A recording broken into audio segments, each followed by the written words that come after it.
말씀 나누도록 하겠습니다. 지난 2월 5일에 한 방송 매체에서 방영된 방송이 주목을 끌었었습니다. 가수 황가람이라고 하는 가수가 있는데 유퀴즈 온 더 블록이라는 그 토크쇼에 나와서 얘기를 하는 거예요. 저는 잘 몰랐거든요, 사실. 근데 이게 도대체 무엇인가 하고 보니까 나는 반딧불이라고 하는 노래를 부른 가수래요. 근데 그 자리에서 이 토크쇼를 같이 진행하는 조세호와 유재석 씨가 펑펑 눈물을 흘렸다고 해서 들어봤어요. 그의 일대기가 그 노래에 다 담겨져 있었다라고 합니다. 보니까 이 황가람이라는 가수가요, 41세 때 빛을 발한 가수래요. 그 전까지 노래를 포기하지 않고 달려왔는데 사실 그는 중학교 때 태권도 선수였었다고 합니다. 성적이 꽤 좋았대요. 근데 다리가 내동강 나는 사고를 당하고요. 1년 넘게 쉬다가 부상을 얻어서 태권도를 하지 못하게 됐대요. 그런데 교회에서 찬양팀을 하고 있었대요. 크리스천이었던 것 같아요. 그런데 찬양팀을 하면서 노래 부르는 게 너무 좋아서 다친 김에 노래도 좋아한 김에 가수를 시작했다고 합니다. 그런데 어려움이 있었죠. 음악하면 홍대에 가야 된다라고 해서 이제 홍대에 가기로 다짐하고 막노동을 해서 한 200만 원 가까이를 모았나 봐요. 근데 하루에 10,000원씩 쓰면 되겠다라는 생각으로 놀이터에서 버스킹, 노래 부르는 일도 하고 지내다가 돈을 아껴야 되니까 돈도 점점 떨어지고 노숙을 하게 됐대요. 추운 겨울 잘 자리가 없으니까 찜질방 옥상에 가서 굴뚝이 따뜻하니까 그 옆에 박스를 깔고 자기도 했다라고 합니다. 그러면서 그런 생활 끝에 노래를 포기하지 않았는데 41살이 돼서야 이제 빛을 발했다. 저랑 거의 비슷한 나이대라는 거를 그냥 아시면 되고요. 노숙 생활을 150일 가량 했다. 제가 이 가사를 불러드리고 싶지만 제가 좀 예배 자리긴 하지만 한번 들어보세요. 짧게라도 눌러주시면 나올 겁니다. 가사를 한번 생각해 보세요. 보면서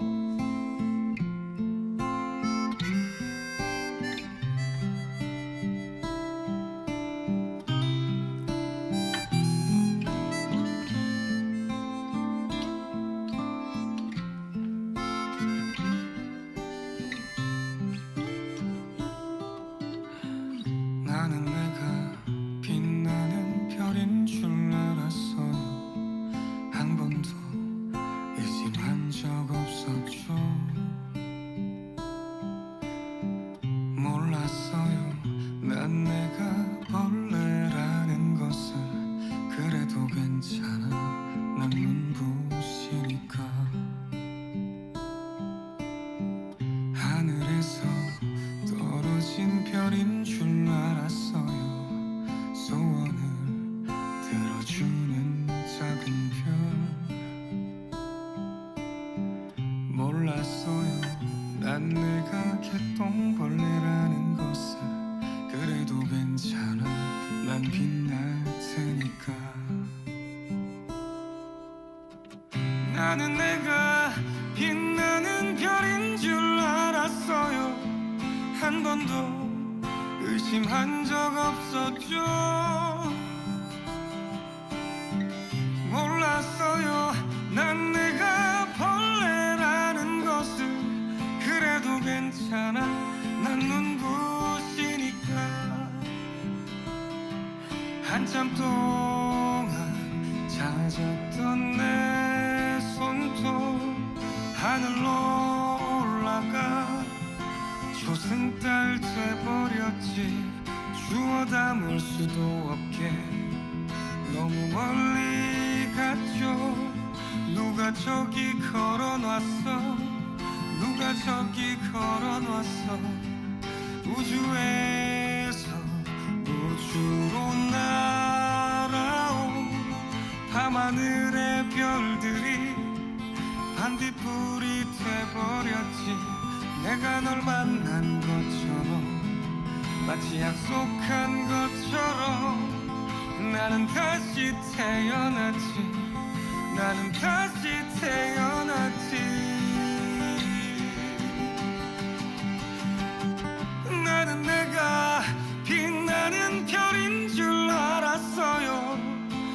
번도 의심한 적 없었죠. 몰랐어요 난 내가 벌레라는 것을. 그래도 괜찮아 난 눈부시니까. 네, 넘겨주시면 되겠습니다. 뜬금없이 웬 가요를 트냐. 예. 근데 가사의 내용이요, 제가 듣기에는 굉장히 복음적이더라고요. 그럼 저 가수가요, 이런 얘기를 해요. 저게 이제 반딧불이가 개똥벌레래요. 아셨나요? 전 다른 벌레인 줄 알았는데 개똥벌레래요. 그러면서 제 인생이 참 개, 똥, 벌레 같았습니다. 저 가사의 내용이 그거잖아요. 반딧불이에요. 반짝반짝 빛나잖아요. 자신이 빛나니까 내가 하늘의 별인 줄 알았는데 알고 보니까 난 참, 이게 요새 은어로 젊은 세대들이 개하면 굉장히 극심한 똥, 더러운 벌레였다. 근데 괜찮다. 괜찮다. 이런 얘기를 하는 거예요. 그 자리에 있었던 유재석 씨와 조세호 씨가 막 울더라고요. 여러분, 어떻게 보면 우리 인생이 그런 거 같지 않습니까? 우리가 인생의 빛을 우리가 발할 수 있을 것 같은 시간을 경험할 때도 있어요. 정말 난 특별한 존재야 라고 생각을 할 때도 많이 있지만은요, 그런데 실패하고 주저앉게 될 때는 나는 왜 이럴까? 그런데요, 그래도요, 저 반딧불이는 빛을 발한대요. 하늘의 별이 아니더라도요, 빛을 발하는 거죠. 여러분, 우리의 빛은 어디로부터 옵니까? 우리가 밝히는 게 아니라요, 하나님이 우리 가운데 보내주신 예수 그리스도로 인하여서 우리가 밝아지는 거죠. 여러분, 우리의 빛이 때로는 어둡고 또 밝게 보이지 않는 것 같더라도요, 우리에게 생명의 빛을 주신 예수님을 꼭 붙드시고요, 삶의 자리에서 처절한 인생의 이 걸음 위에서요, 그렇게 빛으로 살아갈 수 있는 우리 모두가 되시기를 간절히 축원합니다. 네, 마음이 좀 숙연해진 것 같은데, 제가 왜 이 말씀을 드렸냐면요, 이스라엘 백성들이 그랬습니다. 날마다 실패하고 넘어지는 사람들이었습니다. 사실 오늘 출애굽기 34장은요, 십계명에 대한 이야기예요. 그런데 원래 하나님께서는 출애굽기 20장에서 이스라엘 백성들에게 십계명을 주셨습니다. 하나님께서 직접 돌판을 준비하시고요, 거기에 하나님의 계명을 새겨서 모세를 통하여 주셨습니다. 그런데 모세가 40일 동안 시내산에 올라가서 하나님의 말씀을 받고 있을 때 이스라엘 백성들이 불안해지기 시작하는 거예요. 자, 그동안 이스라엘 백성들은요, 눈에 보이지 않는 하나님을 그래도 잘 믿고 따라왔습니다. 여러분, 하나님이 우리 눈에 보이는 분이십니까? 보이지 않으십니까? 우리 아이들한테 질문을 하면은요, 하나님이 왜 눈에 보이지 않을까요? 그러면 대답 잘합니다. 하나님은 영이시니까요. 그런데요, 영이신 하나님을요, 우리는 눈에 가시적으로 보이는 존재로 붙들고 싶을 때가 너무나 많이 있습니다. 한 번도 하나님은요, 이스라엘 백성들에게 직접 모습으로 나타나지 않으셨습니다. 하나님의 임재의 상징으로 나셨었죠. 그런데 이들이 그런 하나님을 대리하여 이스라엘 백성들을 이끌고 있는 민족의 지도자 모세가 보이지 않자 큰 죄악을 저지르게 돼요. 뭐죠? 금송아지 사건. 금송아지를 만들어서 하나님이라고 여기고 숭배하는 죄악을 저지르게 되죠. 이 사건으로 해서 하나님께서 진노를 하십니다. 그래서 이 민족을 쓸어버리고 모세와 다시 시작하자라고 말씀을 하시는데, 그런데 모세가 어떻게 했는가? 그런 하나님한테 매달려서 주님 어찌하여 이 민족을 애굽에서 끌어내 죽이었다라고 하시려 하십니까? 살려주십시오. 차라리 제 이름을 지워주십시오. 이 민족을 살려주십시오라고 간구하고 하나님이 그런 모세의 간구를 들으시고 다시 기회를 주십니다.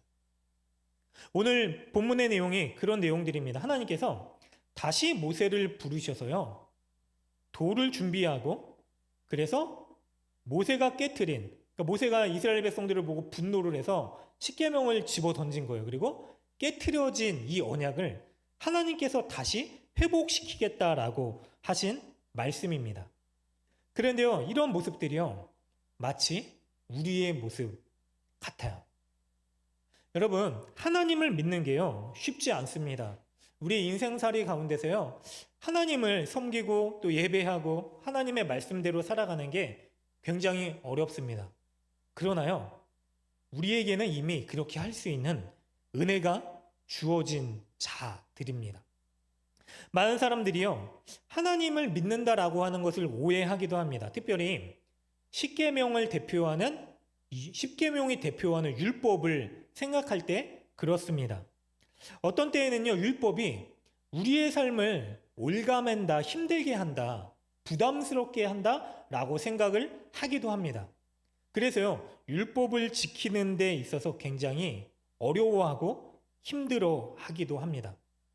그러면 하나님께서 왜 이스라엘 백성들에게 율법, 계명을 주신 것일까요?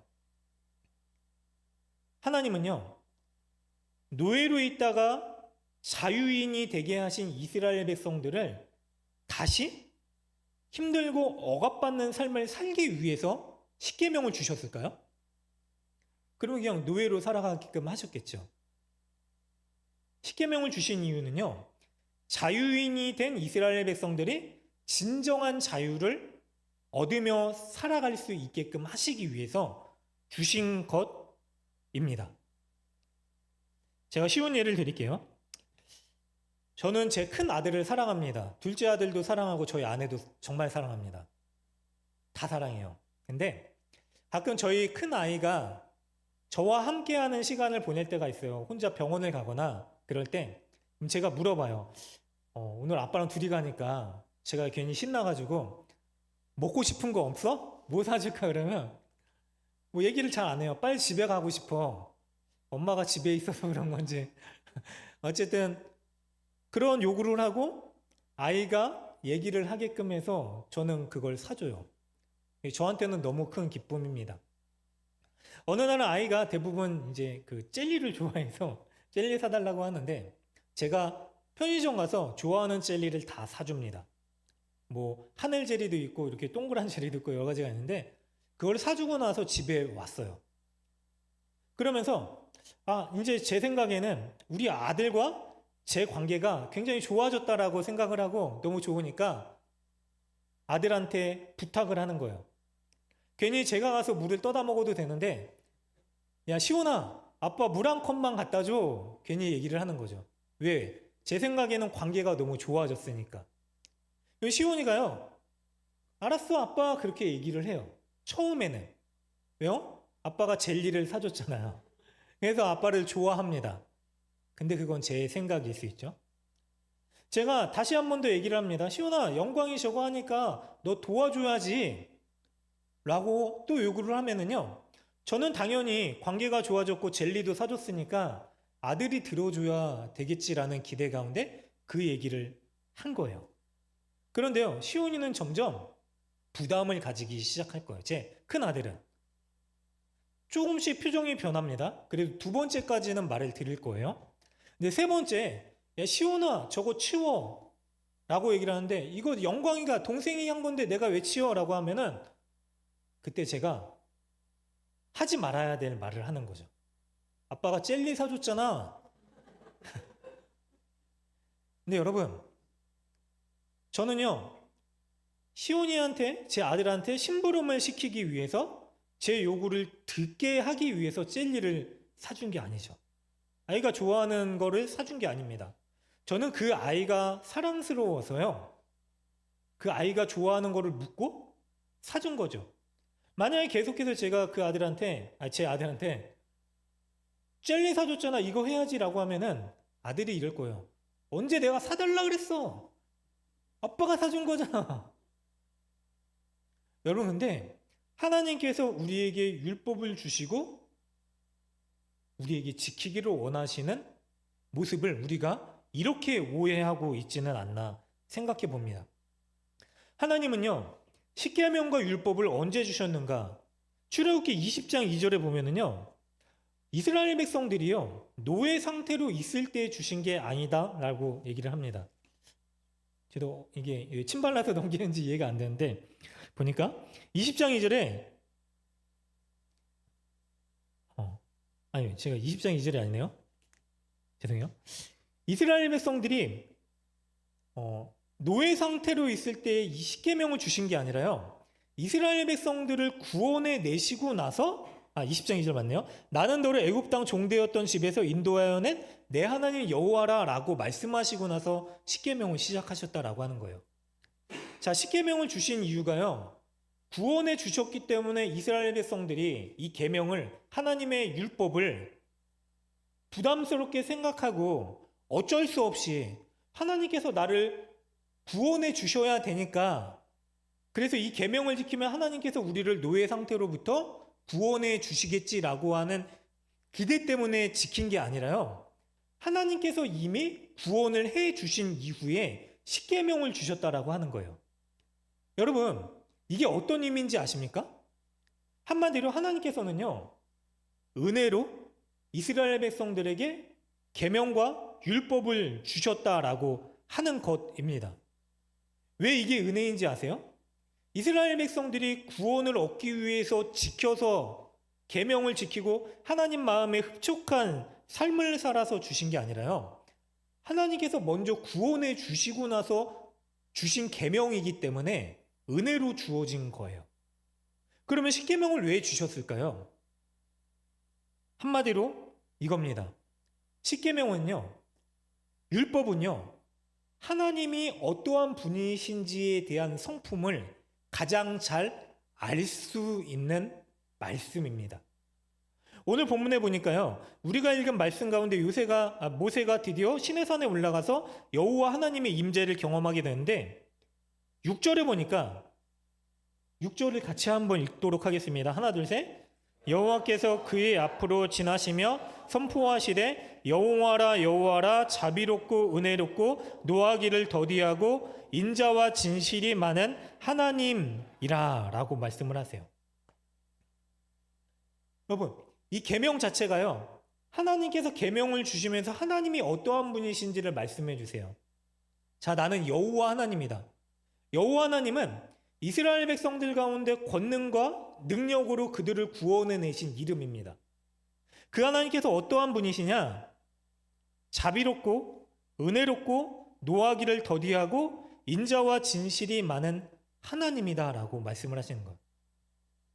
이런 인자와 진실이 많은 하나님, 한마디로 이 모든 것을 요약한 하나님의 마음이 무엇이냐? 사랑이 많으신 하나님. 사랑은 오래 참고 시기하지 아니하고 교만하지 아니하고.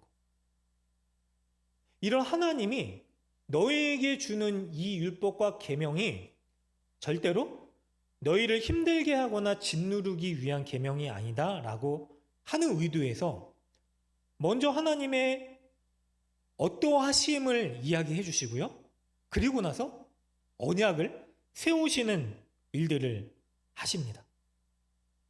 여러분, 그래서요, 우리에게 주시는 하나님의 말씀은요, 우리를 힘들게 살기 위한 말씀이 아니라요, 우리가 하나님 은혜로 더 자유롭고 기쁨 가운데 살아갈 수 있게끔 하시기 위해서 주어진 것입니다. 자, 이해가 안 되시죠? 만약에요, 기차가 철길 위를 달리지 않으면 어떻게 될까요? 기차는 멈추어 서게 되겠죠. 빙판 위를 걸어가기 위해서요, 잘 달리기 위해서 가장 좋은 방법은 무엇일까요? 스케이트를 신는 걸 거예요, 아마. 여러분, 처음에는 스케이트를 신는 게요, 발이 불편하고 아프고 중심을 잡기 힘들어서 어려운 것 같지만은요, 그게 익숙해지고 그리고 그게 체득화되면은요, 우리가 빙판을 쑥쑥 달려 나아갈 수 있는 것처럼요. 기차가 KTX처럼요. 철로 위에서 가장 빠르고 정확하게 달려 나아갈 수 있는 것처럼요. 하나님의 은혜의 삶을 가장 잘 살아갈 수 있도록 돕는 게 바로 율법이다라고 하는 것입니다. 그런데도 우리에게는 율법이 부담스럽게 여겨지기만 합니다. 사실 율법에는요, 우리의 죄를 낱낱하게 드러내게 하는 기능이 있기 때문에 그렇습니다. 여러분, 율법은요, 우리의 죄가 무엇인지, 우리가 얼마나 악한 존재이고 부족한 존재인지를 알게 하는 하나님의 은혜입니다. 여러분, 믿음으로 아멘 하시면 좋겠어요. 왜냐면은요, 율법이 없으면은요, 하나님이 어떠한 분이신지가 없으면은요, 그래서 우리가 하나님 앞에 어떠한 존재인지를 알지 못하면은요, 우리에게 복음과 구원은 없기 때문에 그렇습니다. 여러분, 복음은 무엇이냐면요, 하나님 앞에 선 내가 정말로 죄인이고 전적으로 타락한 무능한 자이구나, 내 스스로는 절대로 하나님 앞에 온전히 설 수 없는 자이구나를 깨닫게 되는 것으로부터 시작됩니다.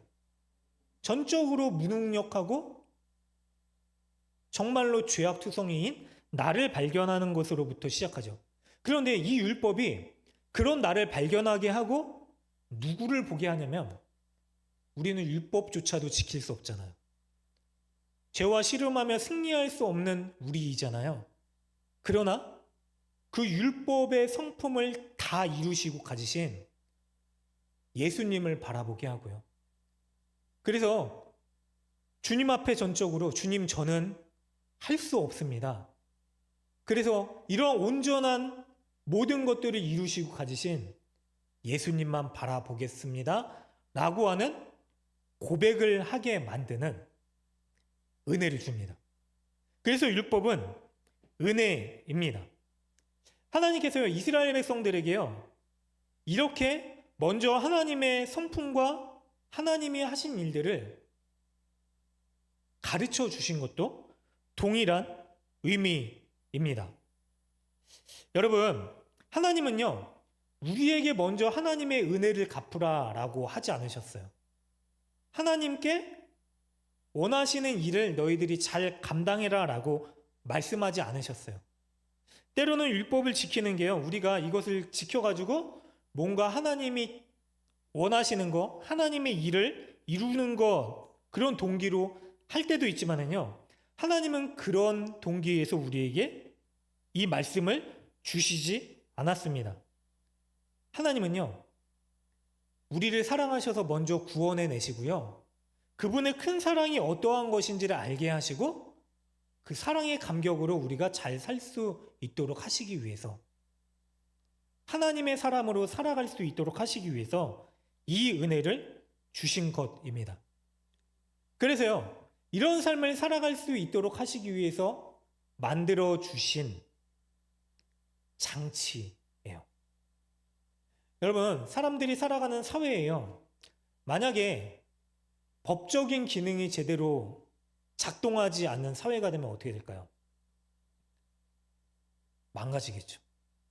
사람들이 자기가 원하는 대로 다 악을 행하면서 살아가게 될 것입니다. 그런데 법을 지키지 않아서요, 때로는 어려운 일이 나타나고요, 하나님께서 법을 지키지 않아서 율법대로, 하나님 이런 말씀도 하시거든요. 너희들이 7절에 보면 악과 가실과 죄를 용서할 것이나 벌을 면제하지는 아니하고 아버지의 악행을 자손 3, 4대까지 보응하리라 하고 심판의 말씀도 하세요. 그럼 하나님이 이런 심판을 하실 것이기 때문에 우리가 무서워서 법을 지키는 걸까요? 우리가 교통법규를 지키잖아요. 그러면은 법규를 어기면 벌금을 내고 벌점이 쌓이면 면허가 취소되니까 지키는 걸까요? 법의 근본적인 의미가 아니죠. 고개를 끄덕이시기도 하시는데, 네, 어쨌든 세금 잘 내셨으니까, 네, 그게 아니죠. 법은요, 국민이 잘 살아갈 수 있도록 행복하고 안전하게 살아갈 수 있도록 준 동기에서 만들어진 거예요. 그것을 어겼을 때의 벌칙이나 벌금이 무서워서 만들어진 게 아니다라고 하는 것이죠. 하나님이 말씀을 주신 것도 마찬가지입니다. 하나님은요, 우리가 하나님의 은혜 안에서 안전하게 살아갈 수 있도록, 그리고 행복하게 살아갈 수 있도록 하시기 위해서 하나님의 법을 주신 것이고요. 그래서 율법은요, 하나님을 위해서 만드신 게 아니라요, 하나님의 만족을 위해서, 하나님이 사람에게 그 만족을 얻으시기 위해서 주신 것이 아니라 우리를 위해서 주어진 것입니다. 그래서 계명과 율법은 우리 가운데 주어진 하나님의 은혜입니다. 모세가요, 이 은혜를 받기 위해서 다시 시내산에 올라가게 돼요. 그런데 이 말씀을 받고요, 시내산에서 내려오는데 어떻게 되는가? 우리가 읽진 않았지만 이 뒷부분에 보면은요, 모세의 얼굴이 변화돼요. 하나님의 영광을 경험한 사람으로서 변화되게 됩니다. 그래서 이스라엘 백성들이 모세의 얼굴을 보면서요, 두려워하고 경외해요. 함께하지 못하겠다라고 얘기를 하고, 모세가 어떻게 하는가? 수건으로 그의 영광스러운 얼굴을 감추게 됩니다. 여러분, 율법의 본체이신 하나님을 경험하게 되면은요, 우리 또한 영광스럽게 변하기 때문에요, 하나님께서 율법을 주신 거예요. 때로는 하나님의 말씀을 지키고요, 말씀을 읽고요, 묵상하고 예배를 드리고 하는 것들이요, 우리 가운데 부담이나 어려움으로 다가올 수 있지만은요, 하나님은요, 이 모든 신앙의 행위를 통해서요, 우리가 잃어버렸었던 하나님의 성품과 하나님의 영광을 회복하게끔 하시기 위해서요, 이 은혜를 주신 것입니다. 그럼 이 은혜를 경험한 사람들은 어떻게 살아갈까요? 이스라엘 백성들이 이제 가나안 땅에 들어가게 될 것입니다. 목전에 앞에 두고 있는 이 가나안 땅에 들어가서요, 이스라엘 백성들이 가장 우선시되게 기억해야 되는 것이 있어요. 우리는 하나님이 선택하신 하나님의 사람들이다라고 하는 사실입니다. 그렇게 살아가기 위해서 필요한 게 바로 하나님의 말씀이고 하나님의 뜻을 어떻게 살아가는가였습니다. 모세는요, 이런 하나님의 영광을 경험하고 나서요, 이스라엘 백성들에게 그 영광을 선포합니다. 그 얼굴에 하나님의 영광이 드러나게 되었습니다. 여러분, 그게요, 우리가 하나님의 말씀 가운데 회복해야 될 하나님의 은혜입니다. 여러분, 예수님은요, 이 땅 가운데 영광스러운 하나님의 본체로 오셨습니다. 그리고 모든 사람들이요, 그 예수님을 경험하고 만났습니다. 그러나 모든 사람들이요, 동일하게 예수님의 하나님의 영광의 은혜를 받지를 못했어요.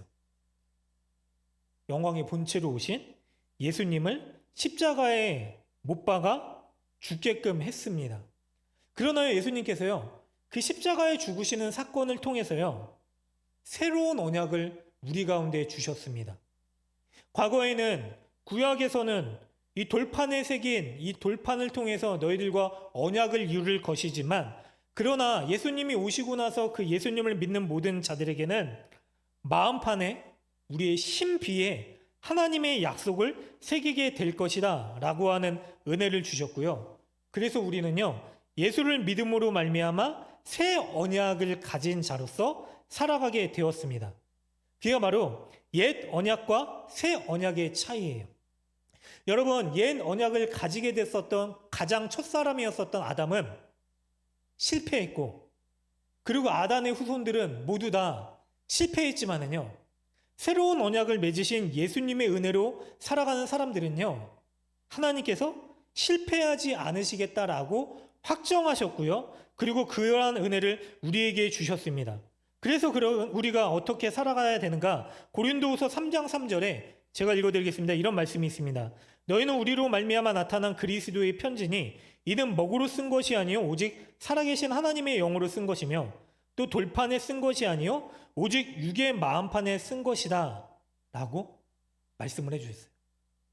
여러분, 우리 마음판에 예수님의 십자가 언약이 세워진 사람들을 어떻게 살게 하셨다고요? 그리스도의 편지로 살게 하셨다. 모세는요, 하나님의 율법을 직접 받고요, 변화된 영광스러운 얼굴을 이스라엘 백성들에게 비추었지만은요, 이스라엘 사람들은요, 그 영광을 가려달라고 했어요. 하나님의 영광을 깨닫지 못했었던 것이죠. 그런데요, 그런 이스라엘 백성들처럼요, 우리 영광을 따라 살아갈 수 있는 삶을 가리고 있는 것은 아닌지 우리가 생각해 봤으면 좋겠습니다.